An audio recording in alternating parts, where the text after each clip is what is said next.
Good afternoon दोस्तों। आज की क्लास में हम लोग और जो बाकी हमारे एड्रेसिंग मोड्स हैं उसके ऊपर डिस्कशन करेंगे। लास्ट क्लास में हम लोगों ने 3 एड्रेसिंग मोड्स देखे थे, जो कि थी इमीडिएट, रजिस्टर और एब्सोल्यूट। रजिस्टर में हमने देखा था कि हमारा ऑपरेंड रजिस्टर के अंदर पड़ा रहता है। एब्सोल्यूट में हमने देखा था कि हमारा ऑपरेंड मेमोरी लोकेशन पे होगा। फिर इमीडिएट में हमने देखा था कि हम डायरेक्ट अपने ऑपरेंड को इंस्ट्रक्शन में पास कर देते हैं।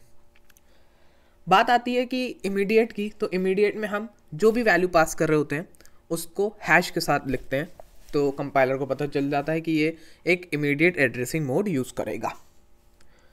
ठीक है, आगे जो हमको पढ़ना है वो है इनडायरेक्शन एंड पॉइंटर्स।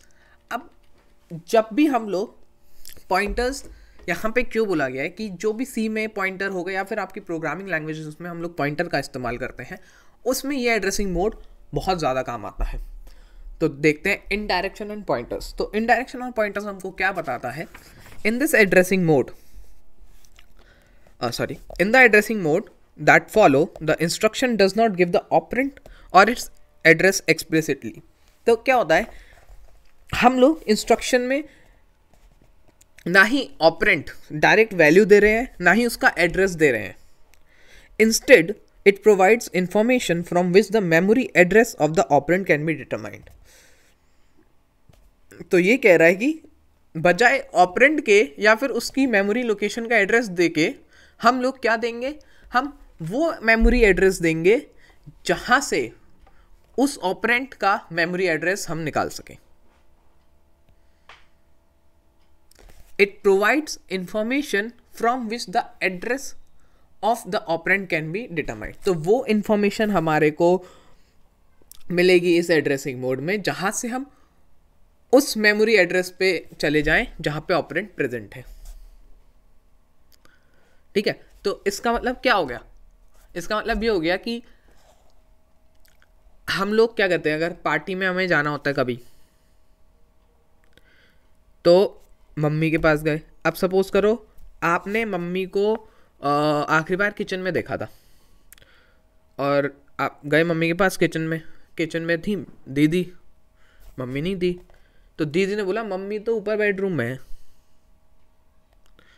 तो आप फिर ऊपर वाले फ्लोर पे जाओगे और वहाँ पे बेडरूम में जाओगे। तो क्या हुआ, पहले आप दीदी के पास गए, वहाँ से आपको मम्मी का पता मिला। एक और एग्जाम्पल से पता करते हैं इसको, जो कि आप लोगों के साथ बहुत बार हुआ होगा। जैसे कॉलेज में आपको जाना है अपने कंप्यूटर ऑर्गेनाइजेशन वाले टीचर के पास।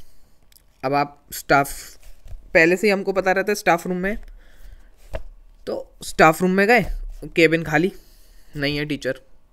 तो आपने क्या किया, एक और टीचर से पूछा कि सर सीईओ वाले सर कहाँ पर हैं या सीईओ वाली मैम कहाँ पर हैं। तो आप एक एड्रेस पे गए जो कि सर का केबिन था। सपोज कर लो कंपाइलर वाले सर वहाँ बैठे हैं जो कंपाइलर पढ़ाते हैं, तो आप कंपाइलर वाले सर के पास गए, आपने उनसे पूछा कि सीईओ वाले सर कहाँ हैं या सीईओ वाली मैम कहाँ हैं। तो सर ने बोला कि वो तो वहाँ हैं। तो आपको उन सर के एड्रेस से सीईओ वाले सर का एड्रेस या फिर सीईओ वाली मैम का एड्रेस मिला। ठीक है, तो ये होता है indirection. In the addressing mode that follow, the instruction does not give the operand or its address explicitly. Instead, it provides information from which the memory address of the operand can be determined. We refer to this address as the effective address of the operand। तो जो वो sir हैं उनको बोलेंगे हम effective address। वो sir को effective address नहीं बोलेंगे, हम जो पूरा कैलकुलेशन निकाल के लेकर आएंगे कि पहले ये वाला एड्रेस है। इफेक्टिव एड्रेस क्या होता है ये हम आगे देखते हैं। ठीक है, सर्वर के एग्जांपल से ये कंफ्यूजन हो सकती है कि इफेक्टिव एड्रेस क्या है। We refer to this address as the effective address. हम जो एड्रेस हमको मिलेगा हम उसको इफेक्टिव एड्रेस बोलते हैं। ठीक है, क्या होता है इफेक्टिव एड्रेस, थोड़ा सा आगे देखते हैं। Indirect mode, the effective address of the operand is the content of a register और memory location whose address appears in the instruction। तो क्या बोल रहा है, the effective address of the operand is the content of a register और memory location. तो वो बोल रहा है कि इफेक्टिव एड्रेस किसी ऑपरेंड का क्या है, किसी रजिस्टर या मेमोरी लोकेशन का कंटेंट है, whose address appears in the instruction, जिसका एड्रेस आपको इंस्ट्रक्शन में मिलेगा। ठीक है, मतलब जो इफेक्टिव एड्रेस है, जो एक्चुअल एड्रेस है ऑपरेंड का, वो किसी रजिस्टर या फिर किसी मेमोरी लोकेशन का कंटेंट है, और उस रजिस्टर या फिर उस मेमोरी लोकेशन का एड्रेस कहाँ पे होगा, इंस्ट्रक्शन में। रजिस्टर का एड्रेस नहीं होता, रजिस्टर का नाम होता है, लेकिन मेमोरी लोकेशन का हमारे पास एड्रेस होता है। We denote indirection by placing the name of the register or the memory address given in the instruction in parenthesis as illustrated in figure 2.11 and table 2.1। तो हम पहले 2.11 डायग्राम की तरफ बढ़ते हैं, जिसमें हमारे पास दे रखा है एक instruction add r1, r2, r0। तो वो बोल रहा है we denote indirection by placing the name of the register और the memory address given in the instruction in parentheses. तो हमने जो भी पैरेंथेसिस में दिया हुआ है वो है हमारा इनडायरेक्शन। ठीक है, तो क्या होगा, हम इस रजिस्टर के पास जाएंगे r1, तो r1 के पास क्या होगा, r1 के पास उस ऑपरेंट का एड्रेस होगा। तो आप गए r1 के पास, R1 पे आपको B मिला, तो आपने कहा अच्छा अब मेरे को B मेमोरी लोकेशन पे जाना है, तो आप फिर मेन मेमोरी के B मेमोरी लोकेशन पे जाओगे और वहाँ पे बोलोगे अच्छा यहाँ ऑपरेंड पड़ा हुआ है। ठीक है, तो क्या हुआ, ये जो है ये एक इनडायरेक्शन है, मतलब इस पे आपको ऑपरेंड का एड्रेस मिलेगा।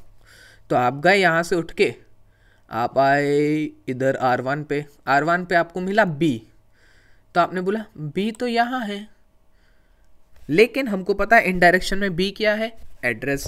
तो हम जाएंगे फिर B पे, तो हम यहाँ पे आ गए B पे। अब जैसे ही B पे पहुँचे हमको पता चल गया ऑपरेंड क्या है। ठीक है, तो इसको बोलते हैं हम लोग इनडायरेक्शन, कि एक मेमोरी लोकेशन पे आपका ऑपरेंड पड़ा हुआ है, लेकिन वो मेमोरी लोकेशन का एड्रेस आपको या तो रजिस्टर में मिलेगा या फिर किसी और मेमोरी में मिलेगा, या फिर किसी और मेमोरी लोकेशन पे मिलेगा। सपोज करते हैं ये यहाँ पे बोल रहा है ऐड a, r0, तो क्या करेगा, अब कंपाइलर समझेगा पैरेंथेसिस के बीच में दे रखा है, तो a एक मेमोरी लोकेशन है जहाँ पे ऑपरेंड का एड्रेस पड़ा होगा। तो हम गए a मेमोरी लोकेशन पे, हम जब a मेमोरी लोकेशन पर आते हैं तो हमको पता चलता है कि a में तो b है, तो लेकिन कंपाइलर जानता है ये इनडायरेक्शन है, तो कहेगा इस मेमोरी लोकेशन पे चलो, तो वो यहाँ से इस मेमोरी लोकेशन पे जाएगा, वो b पे आया, उसको मिल गया अपना ऑपरेंड। अब इसको सर वाले एग्जाम्पल से समझते हैं। सबसे पहले आप गए स्टाफ रूम में, ठीक है, सीओ वाले सर नहीं थे, स्टाफ रूम में आपको मिले कंपाइलर वाले सर, और कंपाइलर वाले सर ने बोला कि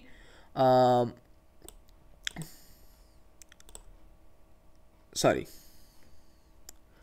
थोड़ा गलत हो गया, आप स्टाफ रूम में आए, आपको नहीं मिला, आप फिर गए कंपाइलर वाले सर के पास, कंपाइलर वाले सर ए हैं, ठीक है, हाँ, आप कंपाइलर वाले सर के पास गए जो कि ए हैं, उन्होंने बोला कि सीओ वाले सर तो बी में है, तो आप केबिन नंबर बी में गए और वहाँ पे आपको कंपाइलर वाले वो कंप्यूटर ऑर्गेनाइजेशन वाले सर मिल गए। ठीक है, रीड मारते हैं एक बार। To execute the add instruction in figure 2.11a, the processor uses the value b which is in the register r1 as the effective address of the operand. It requests a read operation from the memory to read the content of the location b। तो क्या बोल रहा है, to execute the add instruction जो कि हमारे figure 2.11a में दे रखा है, the processor use the value b।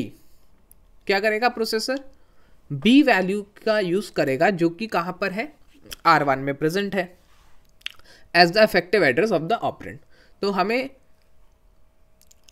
क्या करना है, हमें वैल्यू b चाहिए जो कि r1 में पड़ी हुई है, और प्रोसेसर उस वैल्यू को as an effective address use करेगा। ठीक है, जो b की जो वैल्यू है उसको as an effective address use करेगा। It request a read operation from the memory to read the content of location B. वो रिक्वेस्ट करता है कि मेरे को भैया रीड ऑपरेशन करने दो लोकेशन बी पर।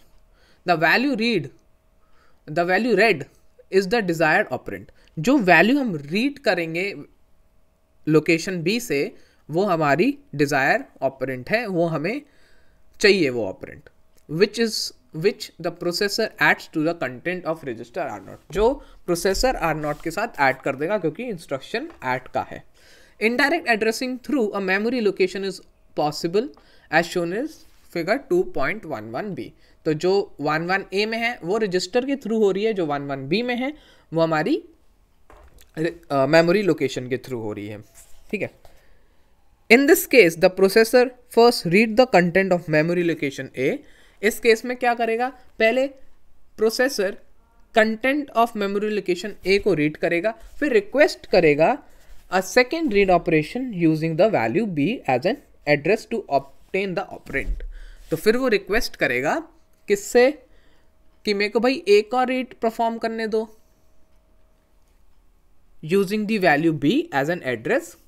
वो दूसरा रीड ऑपरेशन परफॉर्म करेगा यूजिंग द वैल्यू बी, जो बी की जो वैल्यू है उसको एक एड्रेस के रूप में यूज करके वो उस पर रीड ऑपरेशन लगाएगा और वहां से ऑपरेंट उठा लेगा। द रजिस्टर और memory location that contains the address of an operand is called a pointer.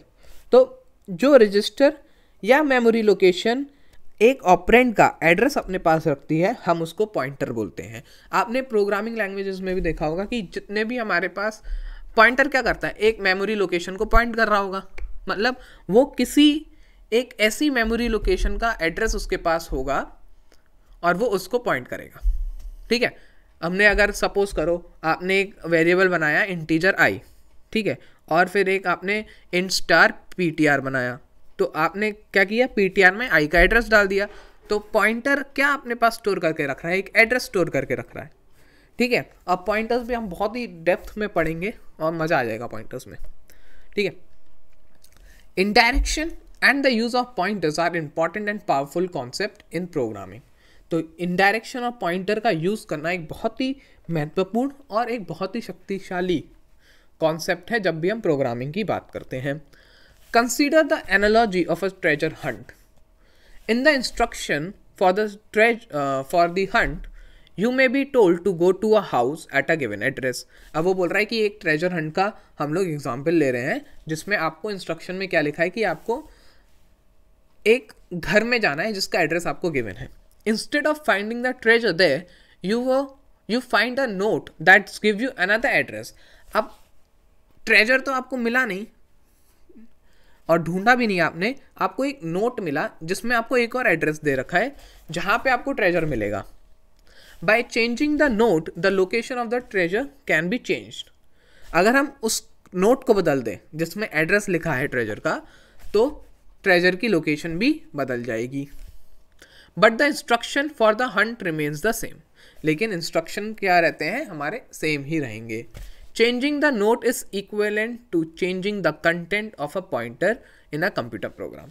अब क्या हो गया, वो क्या बताना चाह रहे हैं यहाँ पे कि अगर आपके पास एक नोट में एक एड्रेस दे रखा है जहाँ पे आप जाओगे तो आपको ट्रेजर मिल जाएगा। सेम चीज़ यहाँ पे हो रही थी कि हमारे पास एक एड्रेस दे रखा था जहाँ पे हम जाएंगे हमको ऑपरेंड मिल जाएगा। ठीक है, लेकिन अगर हमने उसी एड्रेस को चेंज कर दिया तो ऑपरेंड की लोकेशन भी चेंज हो जाएगी।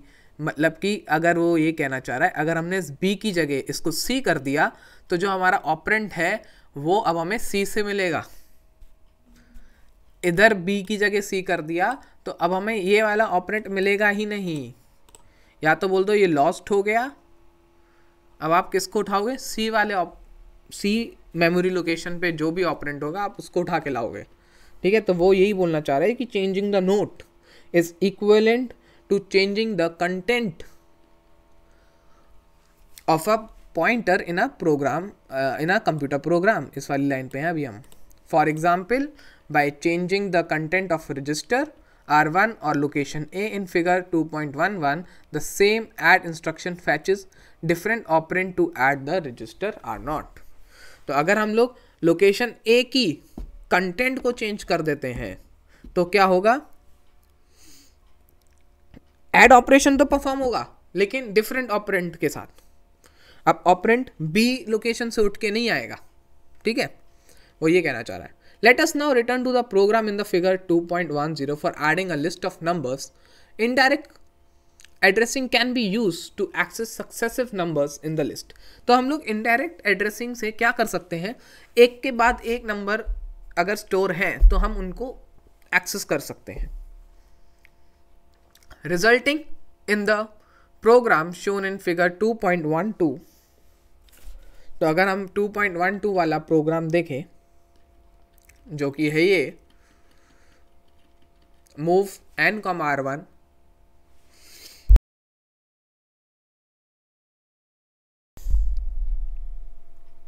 जो कि है move n, r1 move hash num1. तो हैश क्या हो गया, एक इमीडिएट वैल्यू पास हो जाएगी आपकी, r2 clear r0 add r2.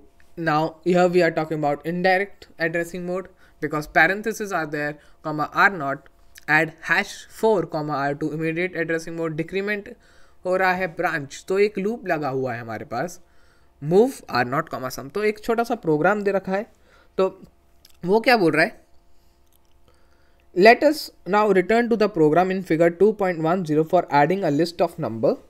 Indirect addressing can be used to access successive numbers. तो हम लोग इनडायरेक्ट एड्रेसिंग मोड से सक्सेसिव नंबर जो एक के बाद एक हैं उनको एक्सेस कर सकते हैं. Register R2 is used as a pointer to the numbers in the list and the operand are accessed indirectly through R2. तो बोल रहा है कि रजिस्टर जो R2 है वो एक पॉइंटर की तरह यूज हो रहा है जो नंबर को पॉइंट कर रहा है लिस्ट के अंदर, and the operand are accessed indirectly through R2. तो हम लोग ऑपरेंट को इनडायरेक्टली R2 के थ्रू फेच कर रहे हैं, ठीक है. तो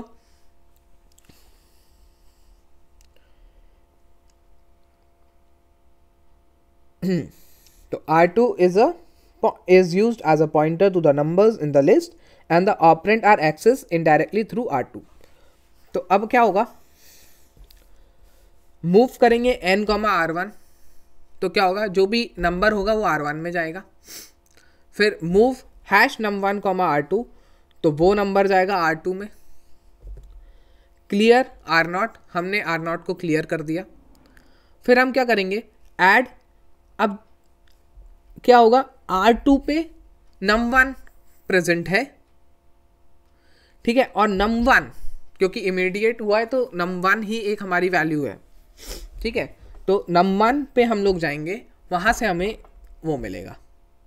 तो एक R2 के अंदर num1 मिलेगा. num1 एक मेमोरी लोकेशन का एड्रेस है. हम num1 पे जाएंगे, num1 पे एक हमारे पास नंबर मिलेगा या फिर ऑपरेंट मिलेगा, उसको हम R0 के साथ ऐड करेंगे. फिर ऐड करेंगे 4 को R2 के साथ, डिक्रीमेंट करेंगे R1 को, और जैसे ही R1 0 हो जाएगा, क्योंकि लूप हमेशा उन रजिस्टर के साथ काम करता है जिस पे हम लोग इंक्रीमेंट या फिर डिक्रीमेंट लगाते हैं. तो यहाँ पे डिक्रीमेंट R1 पे लगा है तो हमारा लूप भी R1 के साथ ही काम करेगा, और जैसे ही R1 की वैल्यू 0 होगी लूप बंद हो जाएगा और R0 की जो वैल्यू होगी वो सम में चली जाएगी. तो देखते हैं आगे क्या हो रहा है. वो बोला है register R2 is used as a pointer to the numbers in the list and the operand are accessed indirectly through R2. The initialization section of the program loads the counter value n from memory location n. तो क्या कर रहे हैं हम लोग, initialisation section में हमने एक प्रोग्राम ने क्या किया, एक काउंटर वैल्यू n को मेमोरी लोकेशन n से लोड किया है R1 में, and uses the immediate addressing mode to place the address value num1. तो हमने immediate addressing mode का यूज करके एड्रेस वैल्यू, कौन सी एड्रेस वैल्यू, num1 को स्टोर किया है, मूव किया है R2 के अंदर, और num1 है क्या, which is the address of the first number in the list. तो हमने num1 जो कि पहला एड्रेस है उस लिस्ट का, उसको हमने R2 में पहुंचा दिया है. Then it's clears R0 to 0. फिर उसके बाद हमने क्या किया, R0 को क्लियर किया है. The first two instruction in the loop in figure 2.1 to implement the unspecified instruction block starting a loop in figure 2.10.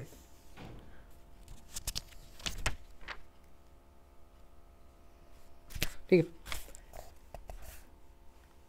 the first two instruction in the loop in figure 2.1 to implement the unspecified instruction block starting at loop in 2.10. The first time though the loop the instruction add r2 comma r0 fetches the operand at location num1 and adds to r0. तो क्या होगा, पहले time में first time में क्या होगा, हम लोग ऑपरेंड फैच करेंगे जो num1 पर है और उसको r0 के साथ ऐड कर देंगे. The second add instruction adds 4 to the content of pointer r2. तो क्या होगा, अब जब भी लूप चलेगा r2 की वैल्यू अपने आप 4 से इंक्रीज होती रहेगी. सो जब फर्स्ट टाइम में तो हमने num1 का एड्रेस पे कैलकुलेशन की, लेकिन सेकेंड टाइम से हम लोग r2 की वैल्यू में 4 का इंक्रीमेंट कर रहे हैं, so that it will contain the address value of num2. तो 4 का इंक्रीमेंट करने के बाद r2 में num2 की वैल्यू पहुंच जाएगी. ठीक है, when the above instruction is executed in the second pass through the loop, consider the C language statement. अब हमारे पास C लैंग्वेज का एक स्टेटमेंट दे रखा है, उसको हम समझने की कोशिश करते हैं. A is equals to star B, where B is a pointer variable. The statement may be compiled into move B, R0. हमने जो B का कंटेंट है वो हमने R1 में मूव किया और R1 पे इनडायरेक्ट एड्रेसिंग मोड लगाते हुए उसकी वैल्यू A में ट्रांसफ़र कर दी. तो क्या होगा, इस इंस्ट्रक्शन से हम लोग R1 पे जाएंगे. ठीक है, R1 में जाएंगे, वहाँ पे एक हमारा एड्रेस पड़ा होगा, फिर हम उस एड्रेस पे जाएंगे, उस एड्रेस पे एक ऑपरेंड पड़ा होगा, वो मूव हो जाएगा A के अंदर. ठीक है, अगर हम बात करें using indirect addressing mode through memory, the same action can be achieved with move B, R1. तो हमने पैरेंथेसिस के साथ B को यूज किया है और A में मूव कर दिया.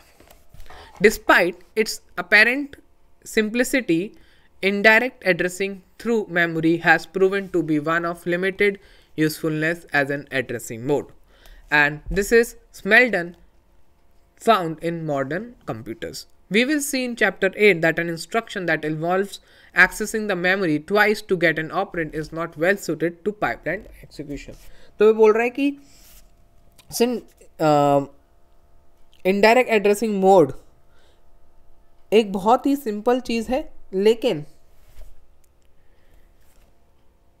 इसका इतना यूज़ नहीं है, बहुत कम यूज़ है, limited usefulness as an addressing mode, क्योंकि 2 बार मेमोरी को एक्सेस करना एक बहुत ही हैवी, एक तो टाइम ज़्यादा जाएगा, और जब हम लोग पाइपलाइन के बारे में बात करेंगे वहाँ पे भी ये सूट नहीं करेगा. ठीक है, indirect addressing through register is use extensively. The program in figure 2.12 shows the flexibility it provides. Also, when absolute addressing is not available, indirect addressing through register make it possible to access global variables by first loading the operand address in a register. तो ये क्या बोल रहा है कि हमने memory से indirect करना अच्छी बात नहीं है और फिजिबल भी नहीं है, लेकिन रजिस्टर से करना एक बहुत ही अच्छा माना जाता है और यूज़ भी बहुत होता है. और जब हम एब्सोल्यूट एड्रेसिंग अवेलेबल नहीं है, तब हम इनडायरेक्ट एड्रेसिंग से ग्लोबल वेरिएबल्स को एक्सेस कर सकते हैं. कैसे करेंगे, हम लोग रजिस्टर में उन ग्लोबल वेरिएबल का एड्रेस डाल देंगे. ठीक है, तो आज की क्लास में हम लोगों ने देखा कि इनडायरेक्ट एंड पॉइंटर्स का क्या महत्व है और इस एड्रेसिंग मोड में हम लोग क्या करते हैं और कैसे करते हैं. नेक्स्ट क्लास में हम लोग इंडेक्सिंग एंड अरेज के बारे में पढ़ेंगे. ठीक है, जहाँ पे हम लोग 2-3 इंडेक्स रजिस्टर्स के बारे में भी बात करेंगे, फिर हम लोग मूव करेंगे रिलेटिव एड्रेसिंग के ऊपर कि हम लोग रिलेटिव एड्रेसिंग में क्या क्या करते हैं, जहाँ पे हम लोग देखेंगे कैसे हम लोग लूप्स पे भी काम करते हैं। ओके, उसके बाद हमारा एड्रेसिंग मोड ख़त्म हो जाएगा। फिर हम बात करेंगे हमारे नेक्स्ट चैप्टर की, और हमने बोर्ड सीरीज़ भी शुरू कर दी है जहाँ पे हम बोर्ड पे पढ़ाना भी शुरू किए, बुक के साथ भी चल रहे हैं और बोर्ड के साथ भी चल रहे हैं। तो आई होप आप लोगों को मज़ा आएगा। और अगर आपको लेक्चर्स हेल्पफुल लग रहे हैं, अपने फ्रेंड्स के साथ शेयर करिए, लाइक करें, सब्सक्राइब करें। बुक के साथ साथ हमारा लेक्चर थोड़ा लंबा रहता है क्योंकि हम रीडिंग भी कर रहे होते हैं, सेम टाइम हम लोग समझा भी रहे होते हैं। लेकिन जब हम बोर्ड के ऊपर आते हैं तो बोर्ड पे हम जो आपको बुक में थ्योरेटिकली समझाया गया है वही चीज़ हम पिक्टोरिकली विजुअलाइजेशन के थ्रू आपको बताते हैं। और वहाँ पे भी सेम चीज़ बताई जा रही है, लेकिन बुक से हम लोग थ्योरी डिस्कस नहीं कर रहे हैं। वहाँ पे हम लोग सिर्फ और सिर्फ देख रहे हैं कि क्या काम हो रहा है, कैसे एक कंप्यूटर फंक्शन करता है, कैसे हम लोग इंस्ट्रक्शन एग्जीक्यूट करेंगे। तो वो हमने बुक में भी पढ़ा कि हम लोग कैसे इंस्ट्रक्शन एग्जीक्यूट कर रहे हैं, लेकिन ओनली थ्रू थ्योरी। लेकिन वहाँ पे हम लोग फ्लो देखेंगे, कैसे हमारा फ्लो होता है, डेटा कब कौन सा एड्रेस कॉल होगा, कैसे होगा, वो पूरा डायग्राम के थ्रू समझेंगे। तो आप उधर भी आइए, बोर्ड सीरीज़ पे भी आइए और साथ साथ बुक सीरीज़ में भी रहिए। ठीक है, चलिए तो आज की क्लास में बस इतना ही, मिलते हैं नेक्स्ट क्लास में, बाय।